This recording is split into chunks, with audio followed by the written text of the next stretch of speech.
Me and Souls games do not mix well at all. The only two ever Souls titles I've ever played in my life are Bloodborne and Elden Ring. However, a Souls-like title right now at the moment is currently blowing things out the water called Black Myth Wukong. Now, I didn't give this game much interest when it first got announced in 2022, but after seeing other people play, I'm actually definitely getting involved with this game.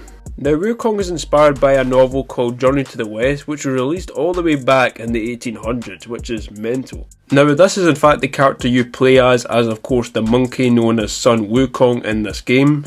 And it's set around ancient China and you're embarking on a journey throughout the world, which is goddamn beautiful if I do say so myself. You do fight a variety of mythical creatures, gods, and also a lot of various demons. And from what I've saw, I definitely like the variation of enemies in this game. It's not just one enemy being thrown at you, and you actually do have to up your tactics a little bit to defeat them. Wukong is also known for being able to shapeshift into different creatures in order to get past enemies, such as turning into a flying insect to move his way past various large enemies, or just charge into a big built steroid beast in order to take out as many big enemies as possible. The only one weapon you do get in this is Wukong's staff, which can change into various different sizes throughout the game. It can grow to an existential size to attack enemies from afar, as well as being shrunk down and being used as a close combat weapon. The shockwave attack is relatively powerful, allowing you to actually disarm a ton of enemies all the way around you. You can also upgrade the staff in order to become a full-on fire stick, which looks just completely crazy from what I've seen.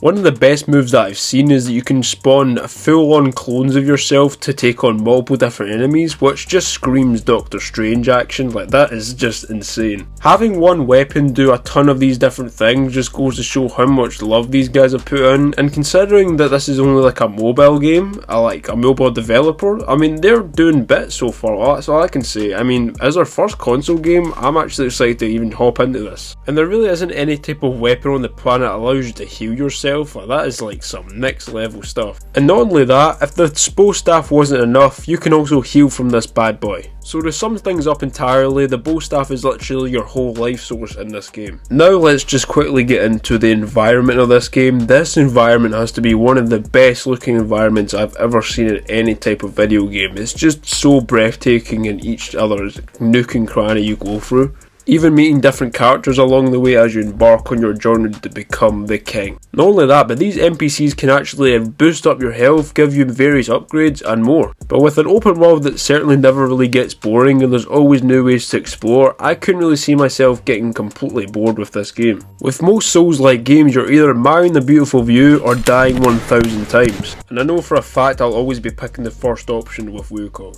Another thing I like about this game is that there's also a ton of secrets to collect throughout this incredible open world. It gives the player a chance to explore more of the world while also trying to gather more collectibles and the past of Wukong and Chinese mythology. Unlike most Souls games, the AI of the combat highly adapts to the player's physics. There has been included game modes such as various survival modes and other things outside the main story.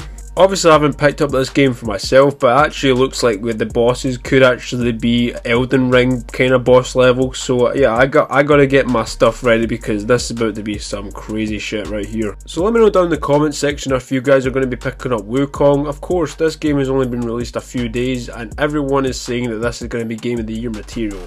Now, do I think personally it is going to be Game of the Year material? From what I've seen of the gameplay and not even checking out myself, yes, it actually has somewhat potential to rival next to Elden Ring. However, you have to keep in mind that this is not a Souls game, but more of an action-adventure game like God of War. And of course, this game does share a lot of different resemblances to God of War. They're both set in separate different mythologies.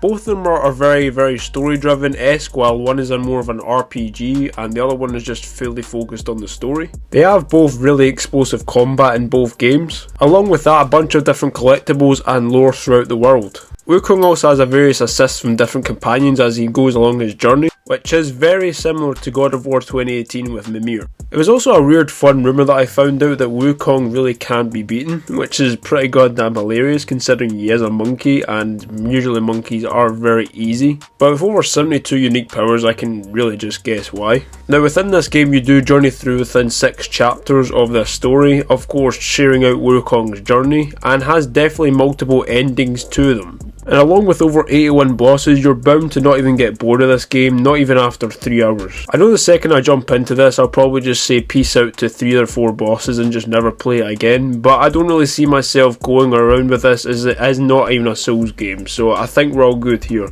Now, as far as I heard, as the bosses go along, I do think that the bosses will be definitely the hardest part, because considering what I've heard from most people is that the bosses just aren't it. They are definitely terrifically hard, and considering it isn't classed as a Souls, I don't know why we wouldn't have just had From Software developing this, because if this is what the other types of people are saying about this game, then I'm just like clenching in my boots right now, I cannot lie. And when I do go on to play Wukong for myself, possibly next weekend or for you guys on live stream, and I'll obviously make a second video to this one discussing my favourite things about the game, and if I actually ended up just smashing my monitor after dying 5 times on a boss, but we'll have to see. But anyway guys, let me know what your thoughts are down below of Wukong. Are you waiting for a sale? Have you already been playing it? Has it your favourite game of this year? Obviously we've had Suicide Squad this year, it's not been that great. We've also had obviously a couple of other types of games that haven't been that great, but this actually seems to be halfway through 24,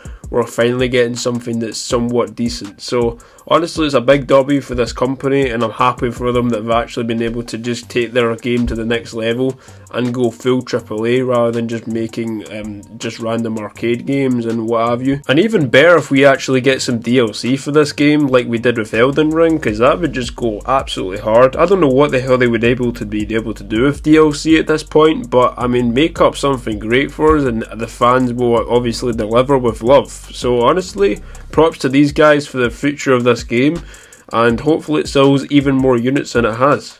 But of course, let me know your guys' thoughts down below of Wukong down below, and I'll catch you guys in the next one. Take care and peace.